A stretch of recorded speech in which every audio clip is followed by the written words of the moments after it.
आज की कहानी का नाम है अधिकार जताने के साथ कर्तव्य निभाना भी जरूरी है।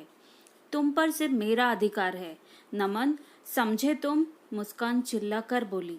मुस्कान, अधिकार अपने साथ बहुत से कर्तव्य भी लाते हैं, पर क्या तुमने वह निभाए? नहीं ना। फिर किस अधिकार की बात कर रही हो तुम? नमन दुखी स्वर में बोला। वही अधिकार जो एक पत्नी के होते हैं। शादी की है तुमसे, कोई भागकर तो आई नहीं हूँ मैं, तो तुम पर अधिकार भी तो मेरा होगा ना। मुस्कान बोली। अच्छा, और पति के अधिकार का क्या? तुम सुबह मेरे ऑफिस जाने तक सोई रहती हो। मेरा नाश्ता खाना सब भाभी बनाती है। जब मैं ऑफिस से आता हूँ तुम मुझे कमरे में मिलती हो और चाहती हो मैं भी यही रहूं, पर खुद अपने हाथ से एक कप चाय भी नहीं पिला सकती बनाकर। नमन बोला। हाँ, तो उसके लिए भाभी है। तो मेरे पापा ने इतना दहेज दिया, वह किसके लिए? इसीलिए ही ना कि उनकी बेटी को कोई काम ना करना पड़े। मुस्कान गर्व से बोली। दहेज हमने नहीं मांगा, यह तुम खुद लाई हो और खुद ही इस्तेमाल करती हो। यह एसी, यह बड़ा फ्रिज, यह बड़ा टीवी और बाकी चीज़ें, यह सब तुम लाई, तुम भी इस्तेमाल करती हो। फिर किस बात का घमंड दिखाती हो? भाभी कोई नौकरानी नहीं है कि तुम हमारे काम भी करे और मुझसे बात करने पर तुम उनसे झगड़ो भी। समझी तुम? नमन बोला। मुझे नहीं पसंद तुम्हारा उनसे बात करना। वैसे भी शादी के बाद इंसान की फर्स्ट प्रायोरिटी पत्नी होती है। मुस्कान बोली। होती होगी, पर उससे बाकी रिश्ते नहीं खत्म हो जाते। मेरा परिवार भी मेरी प्रायोरिटी है, जिसे मैं भूल नहीं सकता। नमन बोला तो मुस्कान मुंह छुपाकर लेट गई। यही हो रहा है पिछले 4 महीने से नमन के घर में। दरअसल नमन के परिवार में उसका भैया भाभी और उनके 2 बच्चे, बस। माँ बाप का स्वर्गवास बहुत पहले हो गया था। उस वक्त नमन तो पढ़ता था। तब नमन और उसके भाई जतिन की बुआ ने जतिन की शादीशुदा से करवा दी थी, जिससे घर संभालने को कोई आग आ जाए। सुधा ने भी आते ही सारी जिम्मेदारी अपने ऊपर ले ली। वह नमन को अपने छोटे भाई जैसा स्नेह करती थी और नमन भी भाभी के स्नेह आज की शीतल छाँव में माँ के प्यार का अनुभव करता। धीरे धीरे सुधा के 2 बच्चे हो गए, जो नमन की आँख का तारा थे। अब तक नमन भी पढ़ लिख कर नौकरी करने लगा था। शाम को जैसे ही नमन घर आता, दोनों बच्चे उसके साथ लगे रहते। कुछ दिनों बाद सुधा ने पति से नमन की शादी की बात की और जतिन ने सुधा को भी यही जिम्मेदारी सौंपी कि वह नमन के मन की कहा ले सके। उसे कोई पसंद तो नहीं, क्योंकि नमन सुधा से हर बात कर लेता था जो वह जतिन से नहीं कर पाता था। सुधा के पूछने पर उसने मुस्कान का नाम लिया। बस, फिर क्या था, चट मंगनी पट ब्याह हो गया और सुधा ने अपनी देवरानी का गृह प्रवेश बड़े प्यार से करवाया। अमीर पिता की इकलौती बेटी मुस्कान अपने साथ बहुत सा सामान लाई थी। यह बात घर के में किसी को अच्छी नहीं लगी, क्योंकि उन्होंने तो फर्नीचर तक को मना कर दिया था, पर किसी ने भी मुस्कान को कुछ बोलना उचित न समझा। लेकिन नमन से रहा नहीं गया, तो उसने पहली रात ही मुस्कान से इस बारे में बात की। पर मुस्कान का कहना था यह सब उसके पिता ने उसे दिया, तो किसी को क्या ऐतराज है भला। मुस्कान नमन पर अपना हक समझती थी। उसे नमन का भाभी और बच्चों से बात करना तक पसंद नहीं था।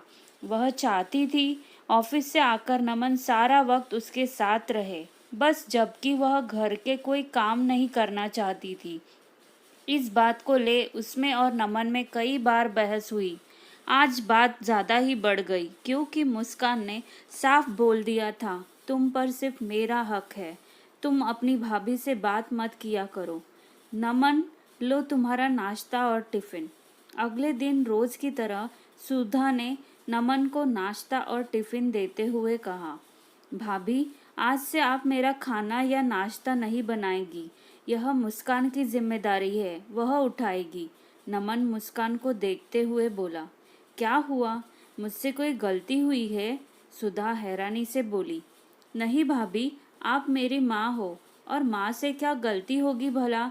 पर अब जब मुस्कान आ ही गई है तो मैं चाहता हूँ कि आपको थोड़ा आराम मिले। यह बोल मुस्कुराते हुए नमन निकल गया, पर पीछे सुधा और मुस्कान दोनों परेशान हो गई।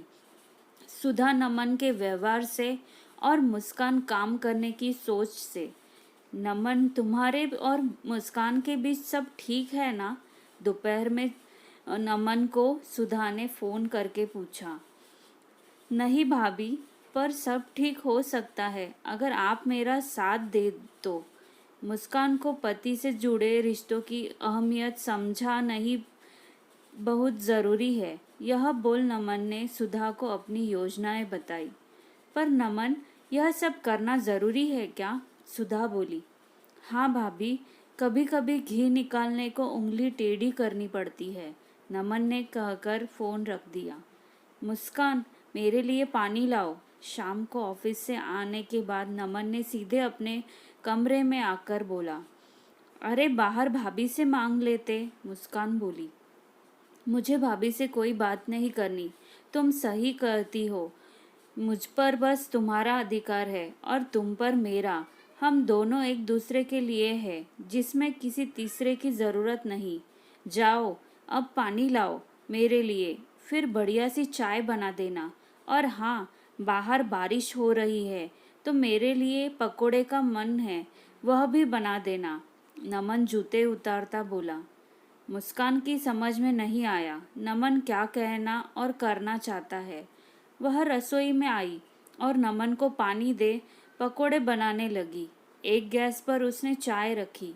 फिर उसने झांक कर देखा, उसे घर में कोई नज़र नहीं आया। उसे बड़ी हैरानी हुई। इस वक्त तो भाभी रसोई में होती है। उसने सोचा कि जैसे जैसे वह चाय और पकोड़े ले नमन के पास पहुंची। नमन, आज घर में कोई दिखाई नहीं दे रहा।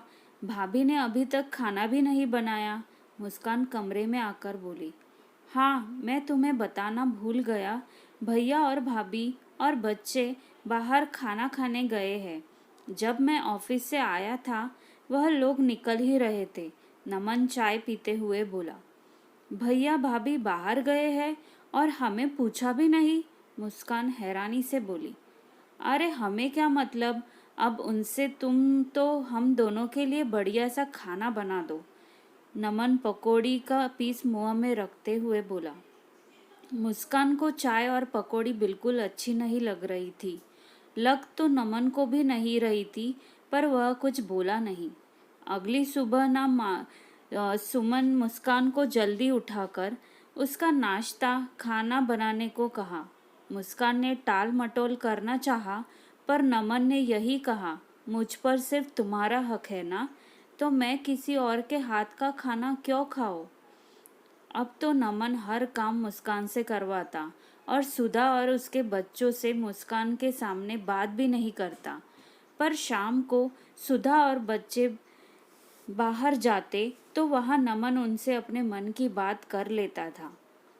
इधर मुस्कान को परेशान हो गई, कहाँ जेठानी के हाथ का स्वादिष्ट खाना बैठे बिठाए खाने को मिलता था, कहाँ खुद के हाथ का यह बोरिंग खाना खाना पड़ रहा है। सुधा मज़े से बाहर घूमती और मुस्कान जाना पाती, क्योंकि नमन को बाहर का खाना पसंद नहीं। यहाँ तक कि मुस्कान पीहर भी ना जा पाती, क्योंकि नमन हर बार यही कहता, हम दोनों काफ़ी है एक दूसरे के लिए, हमें किसी रिश्ते की ज़रूरत नहीं।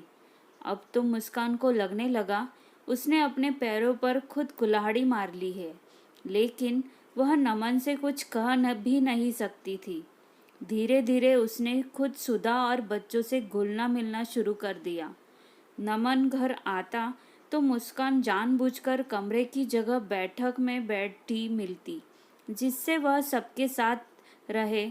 नमन और सुधा सब देख समझ रहे थे और दोनों आंखों आंखों में इशारे कर हंस देते। उन दोनों को उम्मीद थी बहुत जल्द मुस्कान को समझ आया जाएगा कि किसी व्यक्ति के लिए पति या पत्नी के साथ साथ परिवार भी ज़रूरी है।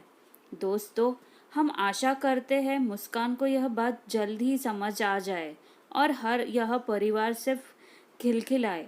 दोस्तों, यहाँ नमन ने बिना लड़ाई झगड़े के मुस्कान को उसकी गलती का एहसास करवाने का बहुत अच्छा तरीका निकाला, वरना तो आजकल ऐसे हालातों में रिश्ते टूटते देर नहीं लगती। आशा करती हूँ कि आज की कहानी आपको ज़रूर पसंद आई होगी। अगर पसंद आई तो मुझे कमेंट में लिखिएगा और सब्सक्राइब ज़रूर कीजिएगा। धन्यवाद।